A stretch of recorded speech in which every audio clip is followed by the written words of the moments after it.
ಎಲ್ಲರಿಗೂ ನಮಸ್ಕಾರ. ಇವತ್ತಿನ ರೆಕಾರ್ಡ್ನಲ್ಲಿ ನಾನು ಪ್ರಮುಖವಾಗಿ ಒಂದು ಅಂತಾರಾಷ್ಟ್ರೀಯ ಅರ್ಥಶಾಸ್ತ್ರದ ಬಹುಮುಖ್ಯವಾದಂಥ ಪರಿಕಲ್ಪನೆಯನ್ನು ನಿಮ್ಮೊಂದಿಗೆ ಚರ್ಚಿಸಲಿಕ್ಕೆ ಇಷ್ಟಪಡ್ತೀನಿ. ಯಾವುದದು ಅಂತಂದರೆ ಥಿಯರಿ ಆಫ್ ರೆಸಿಪ್ರೋಕಲ್ ಡಿಮ್ಯಾಂಡ್, ಪರಸ್ಪರ ಬೇಡಿಕೆ ಸಿದ್ಧಾಂತ. ಕ್ಷಮಿಸಿ, ಇದಕ್ಕೆ ಸ್ವಲ್ಪ ಬೋರ್ಡ್ ಆಗಿದ್ದರೆ ಇನ್ನಷ್ಟು ಹೆಚ್ಚು ಉತ್ತಮವಾಗಿ ಹೇಳಲಿಕ್ಕೆ ಸಾಧ್ಯ ಆಗ್ತಿತ್ತು. ಆದರೆ ಲಾಕ್ಡೌನ್ ಪೀರಿಯಡ್ನಲ್ಲಿ ನನ್ನಲ್ಲಿರುವಂಥ ಸಂಪನ್ಮೂಲಗಳಲ್ಲಿ ಸಾಧ್ಯವಾದಷ್ಟು ಮಟ್ಟಿಗೆ ಪ್ರಯತ್ನ ಮಾಡಿದ್ದೀನಿ.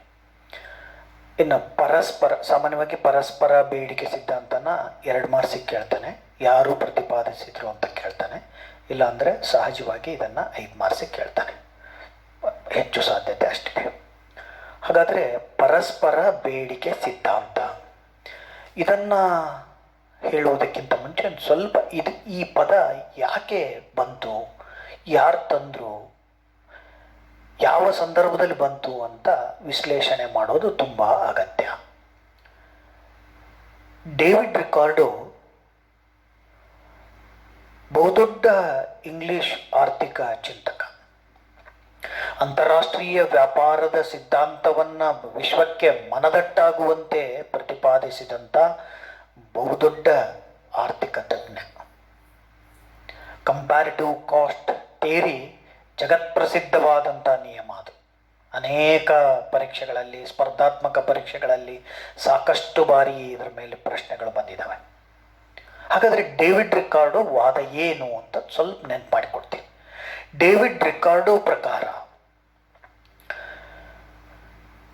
ಅವರ ಸಿದ್ಧಾಂತದ ಹೆಸರೇ ಹೇಳುವ ಹಾಗೆ ಸಾಪೇಕ್ಷ ವೆಚ್ಚ ಅಂತಾರಾಷ್ಟ್ರೀಯ ವ್ಯಾಪಾರ ಸಿದ್ಧಾಂತ, ಕಂಪ್ಯಾರಿಟಿವ್ ಕಾಸ್ಟ್ ಅಡ್ವಾಂಟೇಜ್ ಥಿಯರಿ, ಸಾಪೇಕ್ಷ ವೆಚ್ಚ ಅನುಕೂಲತೆಯ ಸಿದ್ಧಾಂತ. ಅಂದರೆ ವಸ್ತುವಿನ ಉತ್ಪಾದನೆಯಲ್ಲಿ ವೆಚ್ಚವನ್ನು ಮೊದಲು ತುಲನೆ ಮಾಡಿ ನೋಡ್ತಾರೆ, ಸಾಪೇಕ್ಷವಾಗಿ ನೋಡ್ತಾರೆ. ವ್ಯಾಪಾರ ಮಾಡುವುದಕ್ಕಿಂತ ಮುಂಚೆ ನಮ್ಮ ದೇಶದಲ್ಲಿ ಎಷ್ಟು ವೆಚ್ಚವಾಗ್ತಾ ಇದೆ, ಆ ದೇಶದ ವೆಚ್ಚ ಎಷ್ಟಿದೆ ಅಂತ ತುಲನೆ ಮಾಡಿ ನೋಡ್ತಾರೆ. ಹೀಗೆ ಸಾಪೇಕ್ಷವಾಗಿ ವೆಚ್ಚವನ್ನು ಹೋಲಿಕೆ ಮಾಡಿ ನೋಡುವ ರೀತಿಯನ್ನು ನಾವು ಸಾಪೇಕ್ಷ ವೆಚ್ಚ ಅಂತ ಕರಿತೀವಿ. ಆ ಸಾಪೇಕ್ಷ ವೆಚ್ಚದ ಅಡಿಯಲ್ಲಿ ಅಂತಾರಾಷ್ಟ್ರೀಯ ವ್ಯಾಪಾರಕ್ಕೆ ಸಾಪೇಕ್ಷ ವೆಚ್ಚದಲ್ಲಿ ಅನುಕೂಲತೆ ಇದ್ದರೆ ಮಾತ್ರ ಮುಂದುವರಿತದೆ ಅಂತ ಡೇವಿಡ್ ರಿಕಾರ್ಡೋ ಹೇಳ್ತಾರೆ. ಅಂದರೆ ಒಂದು ವಸ್ತುವಿನಲ್ಲಿ ಹೋಲಿಕೆ ದೃಷ್ಟಿಯಿಂದ ವೆಚ್ಚ ಮತ್ತೊಂದು ದೇಶಕ್ಕಿಂತ ಹೆಚ್ಚು ಅನುಕೂಲತೆ ನಮಗಿದ್ರೆ ಆಗ ನಾವು ಹೆಚ್ಚು ಆ ವಸ್ತುಗಳನ್ನು ಉತ್ಪಾದನೆ ಮಾಡ್ತೀವಿ, ಆ ವಸ್ತುಗಳನ್ನು ರಫ್ತು ಮಾಡ್ತೀವಿ ಅಂತ ಡೇವಿಡ್ ರಿಕಾರ್ಡೋ ಹೇಳ್ತಾರೆ. ಬಹಳ ಅತ್ಯುತ್ತಮವಾದಂಥ ವಾದ ಇದು. ಈ ವಾದವನ್ನು ಅದೇ ಸಂಪ್ರದಾಯ ಅರ್ಥಶಾಸ್ತ್ರಜ್ಞರಲ್ಲಿ ಮತ್ತೊಬ್ಬ ಪ್ರಮುಖ ಬ್ರಿಟಿಷ್ ಆರ್ಥಿಕ ಚಿಂತಕರಾದಂಥ JS ಮಿಲ್ರವರು ಇದನ್ನು ಸ್ವಲ್ಪ ಆಲೋಚನೆ ಮಾಡ್ತಾರೆ ಈ ಸಿದ್ಧಾಂತವನ್ನು ಕುರಿತು. ಹೌದು, ರಿಕಾರ್ಡೋ ಹೇಳಿದ ಹಾಗೆ ಸಾಪೇಕ್ಷ ವೆಚ್ಚದ ಅನುಕೂಲತೆ ಇದ್ದಾಗ ಮಾತ್ರ ಅಂತಾರಾಷ್ಟ್ರೀಯ ವ್ಯಾಪಾರ ಉದ್ಭವಿಸುತ್ತದೆ, ಸತ್ಯ. ಆದರೆ ಯಾವ ದರದಲ್ಲಿ ಅಂತಾರಾಷ್ಟ್ರೀಯ ವ್ಯಾಪಾರ ಉದ್ಭವಿಸುತ್ತದೆ, ಈ ಪ್ರಶ್ನೆಯನ್ನು ಹಾಕ್ತಾರೆ JS ಮಿಲ್ರ. ಯಾವ ವಿನಿಮಯ ದರಕ್ಕೆ ಅಂತಾರಾಷ್ಟ್ರೀಯ ವ್ಯಾಪಾರದಲ್ಲಿ ವಸ್ತುಗಳು ವಿನಿಮಯವಾಗ್ತವೆ, ಈ ಪ್ರಶ್ನೆಯನ್ನು JS ಮಿಲ್ರ ಅವರು ಹಾಕ್ತಾರೆ.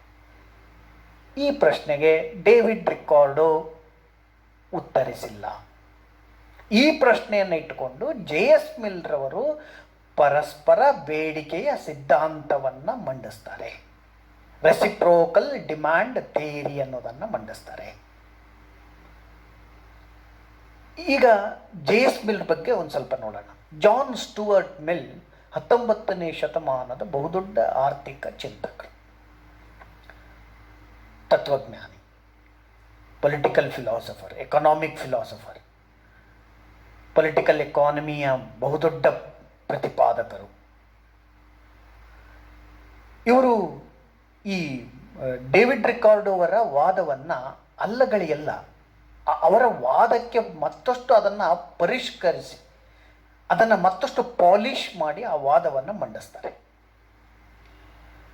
ಹೌದು, ಡೇವಿಡ್ ರಿಕಾರ್ಡೋ ಹೇಳುವ ಹಾಗೆ ಸಾಪೇಕ್ಷ ವೆಚ್ಚ ಅನುಕೂಲತೆ ಇರುತ್ತೆ, ಸಾಪೇಕ್ಷ ವೆಚ್ಚ ಅನುಕೂಲತೆಯಿಂದಲೇ ವ್ಯಾಪಾರ ಉದ್ಭವಿಸುತ್ತೆ. ಆದರೆ ಯಾವ ದರದಲ್ಲಿ ಉದ್ಭವಿಸುತ್ತದೆ, ಯಾವ ದರದಲ್ಲಿ ವಿನಿಮಯವಾಗುತ್ತದೆ ಅನ್ನೋದನ್ನು ಹೇಳುವುದು ಅಷ್ಟೇ ಅಗತ್ಯ ಅಂತ ಹೇಳಿ ತಮ್ಮ ಮತ್ತೊಂದು ವಾದವನ್ನು ಇವರ ಸಿದ್ಧಾಂತಕ್ಕೆ ಅವರು ಪೂರಕವಾಗಿ ಸಿದ್ಧಾಂತಕ್ಕೆ ಸಲ್ಲಿಸ್ತಾರೆ. ಅದನ್ನೇ ನಾವಿವತ್ತು ಪರಸ್ಪರ ಬೇಡಿಕೆಯ ಸಿದ್ಧಾಂತ ಅಂತ ಕರೆದಿದ್ದೀವಿ. ಉತ್ಪಾದನಾ ವೆಚ್ಚಕ್ಕೆ ಅತಿ ಹೆಚ್ಚು ಗಮನ ನೀಡಿದ್ದು ಡೇವಿಡ್ ರಿಕಾರ್ಡೋ. ಜೆ.ಎಸ್. ಮಿಲ್ ಅದಕ್ಕಿಂತ ಹೆಚ್ಚಾಗಿ ಬೇಡಿಕೆಗೆ ಹೆಚ್ಚು ಗಮನವನ್ನು ನೀಡಿದರು. ವೆಚ್ಚ ಪ್ರಮುಖ ಸತ್ಯ, ಆದರೆ ಪರಸ್ಪರ ಬೇಡಿಕೆ ಏನಿದೆಯಲ್ಲ ಅದು ಬಹಳ ಪ್ರಮುಖವಾದದ್ದು ಅಂದರು. ಏನದು ಪರಸ್ಪರ ಬೇಡಿಕೆ, ರೆಸಿಪ್ರೋಕಲ್ ಡಿಮ್ಯಾಂಡ್, ಹಾಗಂದ್ರೆ ಏನು ಅಂತ ನೋಡೋಣ. ಅಂತಾರಾಷ್ಟ್ರೀಯ ವ್ಯಾಪಾರ ನಡೆಯುವಾಗ ಒಂದು ದೇಶದ ಸರಕಿಗೆ ಮತ್ತೊಂದು ದೇಶದ ಬೇಡಿಕೆ ಏನಾಗಿದೆ ಅನ್ನೋದನ್ನು ನಾವು ತಿಳ್ಕೊಂಡ್ರೆ ಆಗ ಆ ವಸ್ತು ಎಷ್ಟು ಅನುಕೂಲ ದರದಲ್ಲಿ ವಿನಿಮಯ ಆಗ್ಲಿಕ್ಕೆ ಸಾಧ್ಯ ಅನ್ನೋದನ್ನು ಹೇಳ್ಬೋದು ಅಂತ ಜೆ.ಎಸ್. ಮಿಲ್ ತಮ್ಮ ವಾದವನ್ನು ಮಂಡಿಸಿದರು. ಒಂದು ವಸ್ತುವಿನ ಬೆಲೆ ನಿರ್ಧಾರದಲ್ಲಿ ಬೇಡಿಕೆ ಪೂರೈಕೆಯನ್ನು ಪರಿಗಣಿಸಿದ ಎಲ್ಲ ಪೊಲಿಟಿಕಲ್ ಎಕಾನಮಿಸ್ಟ್ಗಳಿಗೆ ಸ್ವಲ್ಪ ಭಿನ್ನವಾಗಿ ಆಲೋಚನೆ ಮಾಡಿದರು. ಬೇಡಿಕೆ ಅಂದರು, ಬೇಡಿಕೆ ಪೂರೈಕೆ ಅನ್ನುವುದಕ್ಕಿಂತ ಬೇಡಿಕೆ ಅಂದರು. ಒಂದು ದೇಶದ ಬೇಡಿಕೆ ಮತ್ತೊಂದು ದೇಶದ ಸರಕಿನ ರಫ್ತನ್ನು ನಿರ್ಧಾರ ಮಾಡುತ್ತೆ. ಅಂದರೆ ನಾವು ನಮ್ಮ ದೇಶ ವಸ್ತುಗಳನ್ನು ರಫ್ತು ಮಾಡಬೇಕಾದ್ರೆ, ನಮ್ಮ ದೇಶ ಭಾರತ ದೇಶ ಬಾಂಗ್ಲಾದೇಶಕ್ಕೆ ರಫ್ತು ಮಾಡಬೇಕಾದ್ರೆ ನಮ್ಮ ದೇಶದ ವಸ್ತುವಿಗೆ ಬಾಂಗ್ಲಾದೇಶದಲ್ಲಿ ಏನು ಬೇಡಿಕೆ ಇದೆ ಅನ್ನೋದು ಬಹಳ ಮುಖ್ಯ. ಆ ಬೇಡಿಕೆಯ ತೀವ್ರತೆ ಬಹಳ ಮುಖ್ಯ ಅಂತ ಜೆ.ಎಸ್. ಮಿಲ್ ವಾದಿಸಿದರು. ಆ ಬೇಡಿಕೆಯ ಸ್ಥಿತಿಸ್ಥಾಪಕತ್ವ ಬಹಳ ಮುಖ್ಯ ಅಂತ ಜೆ.ಎಸ್. ಮಿಲ್ ವಾದಿಸಿದರು. ನಮ್ಮ ದೇಶದ ಉದಾಹರಣೆ, ನಮ್ಮ ದೇಶದ ಬಟ್ಟೆಗೆ ಬಾಂಗ್ಲಾದೇಶದ ಬೇಡಿಕೆ ಏನಾಗಿದೆ ಅಂತ ನೋಡಬೇಕು. ನಮ್ಮ ದೇಶದ ಬಟ್ಟೆಗೆ ಬಾಂಗ್ಲಾದೇಶದಲ್ಲಿ ಅತಿ ಹೆಚ್ಚು ಬೇಡಿಕೆ ಇದ್ದರೆ ಮತ್ತು ಬಾಂಗ್ಲಾದೇಶದ ಸೆಣಬಿಗೆ ನಮ್ಮ ದೇಶದ ಬೇಡಿಕೆ ಏನಾಗಿದೆ ಅಂತ ನೋಡಬೇಕು. ನಮ್ಮ ದೇಶದ ಬೇಡಿಕೆ ಕಡಿಮೆ ಇದ್ದರೆ ಆಗ ನಮ್ಮ ದೇಶಕ್ಕೆ ಅನುಕೂಲಕರ ವ್ಯಾಪಾರ ಕರಾರುಗಳು ಕಂಡುಬರುತ್ತವೆ ಅಂತಂದರು. ಬಹಳ ಸ್ಪಷ್ಟವಾಗಿ ಹೇಳಿದರು. ಅಂದರೆ ಇವ್ರ ಸಂಪೂರ್ಣ ಗಮನ, ಮಿಲ್ಲರ ಗಮನ ವೆಚ್ಚದ ಜೊತೆಗೆ ಬೇಡಿಕೆಯ ತೀವ್ರತೆಯು ಬಹಳ ಮುಖ್ಯ ಅಂತ ವಾದಿಸಿದರು. ಅದನ್ನು ಆ ದೇಶದ ಬೇಡಿಕೆ ಹೆಚ್ಚು ಇದ್ದರೆ ಮಾತ್ರ ನಮ್ಮ ದೇಶದ ರಫ್ತು ಮುಂದುವರಿಲಿಕ್ಕೆ ಸಾಧ್ಯ ಅಂತ ಹೇಳಿದರು. ಅದಕ್ಕೆ ನಾನು ಇವ್ರ ಸಿದ್ಧಾಂತವನ್ನು ಬೇಡಿಕೆ ಸಿದ್ಧಾಂತ ಅಂತ ಕರೆದೆ. ಆ ಬೇಡಿಕೆಯ ತೀವ್ರತೆಯನ್ನು ಅಳೆಯುವ ಸಿದ್ಧಾಂತ, ಬೇಡಿಕೆಯ ಸ್ಥಿತಿಸ್ಥಾಪಕತ್ವವನ್ನು ಲೆಕ್ಕಾಚಾರ ಮಾಡುವಂಥ ಸಿದ್ಧಾಂತ. ಜೆ.ಎಸ್. ಮಿಲ್ ಪ್ರಮುಖವಾಗಿ ಮೂಲತಃ ಮ್ಯಾಥಮೆಟಿಷಿಯನ್. ಇದನ್ನು ಅತ್ಯಂತ ಗಣಿತಾತ್ಮಕವಾಗಿ ರಿಕಾರ್ಡೋ ಹೇಳಿದ ದೃಷ್ಟಾಂತವನ್ನೇ ಎದುರಿಗಿಟ್ಟುಕೊಂಡು, ಪೋರ್ಚುಗಲ್ ಮತ್ತು ಬ್ರಿಟನ್ನ ದೃಷ್ಟಾಂತವನ್ನೇ ಎದುರಿಗಿಟ್ಟುಕೊಂಡು ತಾವು ಇದರಲ್ಲಿ ಈ ವಿಧಾನದಲ್ಲಿ ಬೇಡಿಕೆ ಎಷ್ಟು ಪ್ರಮುಖವಾಗಿರುತ್ತೆ, ಅದು ಹೇಗೆ ಬೇಡಿಕೆಯನ್ನು ಮತ್ತೊಂದು ದೇಶದ ರಫ್ತನ್ನು ನಿರ್ಧಾರ ಮಾಡುತ್ತೆ ಅನ್ನೋದನ್ನು ವಿವರಿಸ್ತಾ ಹೋದರು. ಅದಕ್ಕೆ ವೆಚ್ಚದ ಜೊತೆಗೆ ಬೇಡಿಕೆಗೂ ಗಮನ ನೀಡಬೇಕೆಂದು ಹೇಳುವ ಸಿದ್ಧಾಂತವೇ ಪರಸ್ಪರ ಬೇಡಿಕೆಯ ಸಿದ್ಧಾಂತ. ಸಾಪೇಕ್ಷ ವೆಚ್ಚದ ಅನುಕೂಲತೆಯ ಜೊತೆಗೆ ಬೇಡಿಕೆಯ ಸ್ಥಿತಿಸ್ಥಾಪಕತ್ವ ಏನಾಗಿದೆ ಎಂದು ವಿವರಿಸಿದಾಗ ಆಗ ನಮಗೆ ವ್ಯಾಪಾರ ಕರಾರುಗಳ ವಿನಿಮಯ ದರ, ಯಾವ ವಿನಿಮಯ ದರದಲ್ಲಿ ನಮ್ಮ ದೇಶದ ಸರಕುಗಳು ರಫ್ತಾಗಿವೆ ಮತ್ತು ಯಾವ ವಿನಿಮಯ ದರದಲ್ಲಿ ಆ ದೇಶದಿಂದ ವಸ್ತುಗಳನ್ನು ಆಮದು ಮಾಡಿಕೊಂಡಿದ್ದೀವಿ ಅನ್ನೋದು ಗೊತ್ತಾಗುತ್ತೆ. ನಮ್ಮ ದೇಶದ ರಫ್ತುಗಳಿಗೆ ಅಲ್ಲಿ ಮತ್ತೊಂದು ದೇಶದ ರಫ್ತುವಿಗೆ, ನಮ್ಮ ದೇಶದ ರಫ್ತುಗೆ ಮತ್ತೊಂದು ದೇಶದ ಬೇಡಿಕೆ ಹೆಚ್ಚಾದಂತೆ ವ್ಯಾಪಾರದ ಕರಾರುಗಳು ಸುಧಾರಿಸುತ್ತವೆ ಎಂದು ಜೆ.ಎಸ್. ಮಿಲ್ ವಾದಿಸಿದರು. ಇದೇ ಜೆ.ಎಸ್. ಮಿಲ್ರವರ ಪರಸ್ಪರ ಬೇಡಿಕೆಯ ಸಿದ್ಧಾಂತ. ಈ ಸಿದ್ಧಾಂತವನ್ನು ಕೆಲವು ಊಹೆಗಳ ಆಧಾರದ ಮೇಲೆ ಮಂಡಿಸಿದರು. ಅದರಲ್ಲೂ ಮೊದಲನೇದಾಗಿ 2 ದೇಶಗಳನ್ನು ತಗೊಂಡ್ರು ತಮ್ಮ ಸಿದ್ಧಾಂತದಲ್ಲಿ, 2 ಸರಕುಗಳನ್ನು ತಗೊಂಡ್ರು ತಮ್ಮ ಸಿದ್ಧಾಂತದಲ್ಲಿ. ಹಿಂದೆ ಡೇವಿಡ್ ರಿಕಾರ್ಡೋ ಯಾವ ರೀತಿ ಮಂಡಿಸಿದ್ರು, ಬಹುತೇಕ ಸಂಪ್ರದಾಯ ಆರ್ಥಿಕ ತಜ್ಞರು ಹೇಗೆ ಮಂಡಿಸಿದ್ರು ಅವೇ ಕಲ್ಪನೆಗಳನ್ನು ತಗೊಂಡ್ರು. ಪರಿಪೂರ್ಣ ಪೈಪೋಟಿ ಮಾರುಕಟ್ಟೆ ನೆಲೆಸಿರುತ್ತೆ ಅಂತ ಊಹೆ ಮಾಡಿಕೊಂಡ್ರು. ಸ್ಥಿರ ಪ್ರತಿಫಲ ನಿಯಮ ಕಾರ್ಯಾಚರಣೆಯಲ್ಲಿರುತ್ತೆ ಅಂತ ಊಹೆ ಮಾಡಿಕೊಂಡ್ರು. ತಂತ್ರಜ್ಞಾನ ಯಾವುದೇ ಉತ್ಪಾದನಾ ಕಾರ್ಯದಲ್ಲಿ ವ್ಯತ್ಯಾಸಗಳಾಗುವುದಿಲ್ಲ ಆಗಿರದಿದ್ದರೆ ಎನ್ನುವುದನ್ನು ಊಹೆಯನ್ನು ಮಾಡಿಕೊಂಡು ಸಿದ್ಧಾಂತವನ್ನು ಸಾಬೀತುಪಡಿಸಿದರು. ಅದರ ಜೊತೆಗೆ ಸಾಗಣೆ ವೆಚ್ಚ ಇರುವುದಿಲ್ಲ ಎಂದು ಇತರೆ ಆರ್ಥಿಕ ತಜ್ಞರು ಊಹಿಸಿದ ಹಾಗೆ ಸಂಪ್ರದಾಯ ಆರ್ಥಿಕ ತಜ್ಞರು ಊಹಿಸಿದ ಹಾಗೆ ಊಹಿಸಿದರು. ಇದರ ಜೊತೆಗೆ ಅನೇಕ ಸಂಪ್ರದಾಯ ಆರ್ಥಿಕ ತಜ್ಞರ ಬಹುಮುಖ್ಯ ಅನೇಕ ತಜ್ಞರು ಮಂಡಿಸಿರುವಂಥ ಪೂರ್ಣ ಉದ್ಯೋಗದ ಕಲ್ಪನೆಯನ್ನು ಸಹ ಅವರು ಇದರಲ್ಲಿ ಹೆಸರಿಸಿದರು. ಈ ಎಲ್ಲ ಕಲ್ಪನೆಗಳ ಮೇಲೆ ತಮ್ಮ ಸಿದ್ಧಾಂತವನ್ನು ಮಂಡಿಸಿದರು. ಇದು ಪರಸ್ಪರ ಬೇಡಿಕೆಯ ಸಿದ್ಧಾಂತ. ಪರಸ್ಪರ ಬೇಡಿಕೆ ಸಿದ್ಧಾಂತವು ಸಹ ಕೆಲ ದಿನಗಳ ನಂತರ ಟೀಕೆಗೆ ಒಳಗಾಯಿತು. ಹಾಗಾದರೆ ಯಾವ ಟೀಕೆಗಳು ಅಂತ ನೋಡ್ತಾ ಹೋಗೋಣ. ಮಾರ್ಷಲ್ ಮೂಲತಃ ಆಲ್ಫ್ರೆಡ್ ಮಾರ್ಷಲ್ ನಮಗೆ ಗೊತ್ತಿದೆ, ಬಹುದೊಡ್ಡ ಇಂಗ್ಲೆಂಡಿನ ಆರ್ಥಿಕ ಚಿಂತಕ, ಯೋಗಕ್ಷೇಮ ಅರ್ಥಶಾಸ್ತ್ರದ ಯೋಗಕ್ಷೇಮ ವ್ಯಾಖ್ಯೆಯ ಜನಕ. ಆಲ್ಫ್ರೆಡ್ ಮಾರ್ಷಲ್ ಅವ್ರದ್ದು ಅತ್ಯಂತ ಆಕರ್ಷಕವಾದಂಥ ಸಿದ್ಧಾಂತ ಅಂದರೆ ಬೆಲೆಯ ಸಿದ್ಧಾಂತ. ಅವರು ಸೂಕ್ಷ್ಮ ಅರ್ಥಶಾಸ್ತ್ರವನ್ನು ಬೆಲೆಯ ಸಿದ್ಧಾಂತ ಅಂತಲೇ ಕರೆದರು. ಅವರು ಆ ಬೆಲೆಯ ಸಿದ್ಧಾಂತದಲ್ಲಿ ಒಂದು ಪದವನ್ನು ಬಳಸ್ತಾರೆ, ಸೀಸರ್ ಎನಾಲಿಸಿಸ್ ಅಂತ ಬಳಸ್ತಾರೆ, ಕತ್ತರಿ ಪ್ರಯೋಗ ಅಂತ.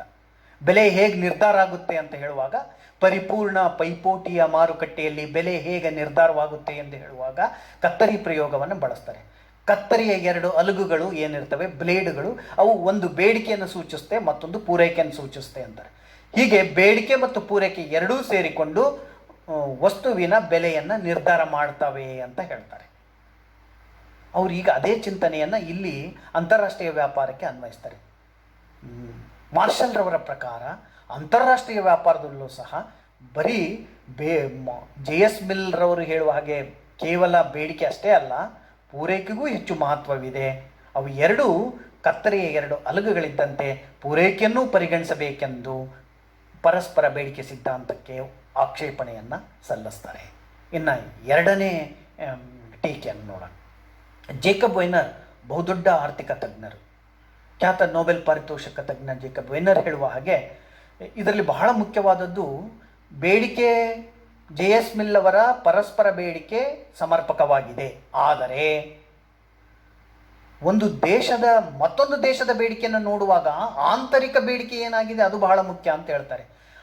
ಇನ್ನೊಂದು ದೇಶದ ಬೇಡಿಕೆ ನಮ್ಮ ವಸ್ತುವಿಗೆ ಏನಾಗಿದೆ ಅಂತ ತಿಳಿದುಕೊಳ್ಳುವುದಕ್ಕಿಂತಲೂ ಪೂರ್ವದಲ್ಲಿ ನಮ್ಮ ದೇಶದ ಆಂತರಿಕ ಬೇಡಿಕೆ ಏನಾಗಿದೆ ಎಂದು ತಿಳಿದುಕೊಳ್ಳುವುದು ಬಹುಮುಖ್ಯ. ಆ ಬೇಡಿಕೆಯ ತೀವ್ರತೆ ಬೆಲೆಯ ಮೇಲೆ ಪರಿಣಾಮ ಬೀರುತ್ತೆ ಅಂತ ಹೇಳ್ತಾರೆ. ಇವತ್ತು ಸಂದಿಗ್ಧ ಸ್ಥಿತಿಯಲ್ಲಿ ನಮ್ಮ ದೇಶ ಇವತ್ತಿನ ಲಾಕ್ಡೌನ್ನ ಸಂದರ್ಭದಲ್ಲಿ ಬಹುತೇಕ ಸಂದರ್ಭದಲ್ಲಿ ಮೆಡಿಸಿನ್ನ ಮೇಲೆ ಈಗ ನಾವು ಅನೇಕ ದೇಶಗಳು ನಮಗೆ ಔಷಧಗಳನ್ನು ಕಳಿಸ್ಕೊಡಿ ಅಂತದ್ದು, ನಮ್ಮ ದೇಶದ ಬೇಡಿಕೆಯನ್ನು ನೋಡ್ಕೊಂಡು ಕಳಿಸ್ಕೊಡ್ರಿ ಅನ್ನುವಂಥ ಕೂಗೆದ್ದಿದೆ. ಹೌದು, ನಮ್ಮ ದೇಶದ ಆಂತರಿಕ ಬೇಡಿಕೆ ಏನಾಗಿದೆ ಮೊದಲು ಅದನ್ನು ನೋಡಬೇಕು, ಅದನ್ನು ಸ್ಪಷ್ಟವಾಗಿ, ನಂತರ ಅಂತಾರಾಷ್ಟ್ರೀಯ ವ್ಯಾಪಾರದ ಬೇಡಿಕೆಯನ್ನು ನಿರ್ಧರಿಸಲಿಕ್ಕೆ ಸಾಧ್ಯ ಆಗುತ್ತೆ ಎನ್ನುವ ಜೇಕಬ್ ವಿನ್ನರ್ ವಾದ ಹೆಚ್ಚು ಟೀಕೆ ಸಮರ್ಪಕವಾಗಿದೆ, ವೈಜ್ಞಾನಿಕವಾಗಿದೆ. ಮತ್ತೊಂದು ಸಿದ್ಧಾಂತದ ಊಹೆಗಳನ್ನು ನೋಡಿದರೆ ಸಂಪ್ರದಾಯ ಆರ್ಥಿಕ ತಜ್ಞರು ಊಹಿಸಿದ ಎಲ್ಲ ಸಿದ್ಧಾಂತಗಳು, ಬಹುತೇಕ ಸಿದ್ಧಾಂತಗಳು ಕಾಲ್ಪನಿಕವಾಗಿವೆ. ಪೂರ್ಣ ಉದ್ಯೋಗ ಕಾಲ್ಪನಿಕವಾದದ್ದು, ಬಹುತೇಕ ಪರಿಪೂರ್ಣ ಪೈಪೋಟಿಯ ಮಾರುಕಟ್ಟೆ ಅವಾಸ್ತವಿಕವಾದದ್ದು. ಇನ್ನು ಮತ್ತೊಂದು ಅಂತಂದರೆ ಈ ಸಿದ್ಧಾಂತದಲ್ಲಿ ಈ JS ಮಿಲ್ರವರು ಎರಡೂ ದೇಶಗಳ ಗಾತ್ರವನ್ನು, ಎರಡೂ ದೇಶಗಳ ಬೇಡಿಕೆಯ ಸ್ವರೂಪವನ್ನು ಏಕರೂಪವಾಗಿದೆ ಅಂತ ಊಹಿಸಿದ್ದಾರೆ. ಅದು ತಪ್ಪು. ಯಾಕಂದರೆ ಒಂದು ದೇಶ ಮತ್ತೊಂದು ದೇಶಕ್ಕಿಂತ ಭೌಗೋಳಿಕವಾಗಿ ಸಾಕಷ್ಟು ವ್ಯತ್ಯಾಸದಲ್ಲಿರ್ತದೆ, ಬೇಡಿಕೆ ಸ್ವರೂಪದಲ್ಲಿ ವ್ಯತ್ಯಾಸ ಆಗಿರುತ್ತೆ. ಇಂತಹ ಭಿನ್ನತೆಗಳನ್ನು ಪರಸ್ಪರ ಬೇಡಿಕೆ ಸಿದ್ಧಾಂತ ಪರಿಗಣಿಸಿಲ್ಲ ಎನ್ನುವಂಥ ವಾದವೂ ಇದೆ. ಇಷ್ಟೆಲ್ಲ ಟೀಕೆಗಳಿದ್ದಾಗ್ಯೂ ಸಹ JS ಮಿಲ್ರವರ ಬೇಡಿಕೆ ದೃಷ್ಟಿಕೋನ ಅತ್ಯಂತ ಮಹತ್ವದ್ದಾದದ್ದು. ಒಂದು ದೇಶ ನಮ್ಮ ದೇಶದ ಯಾವ ವಸ್ತುಗಳನ್ನು ಯಾವ ಮಟ್ಟದಲ್ಲಿ ಇಷ್ಟಪಡುತ್ತೆ ಅಂತ ನೋಡುವುದು ತುಂಬ ಅಗತ್ಯ. ಈಗ ಸ್ವಲ್ಪ ದಿನಗಳ ಹಿಂದೆ ಒಂದು ಕಾರಣವನ್ನು ಹೆಸರಿಸಿ ಕೆಲವು ಯುರೋಪ್ ರಾಷ್ಟ್ರಗಳು ನಮ್ಮ ದೇಶದ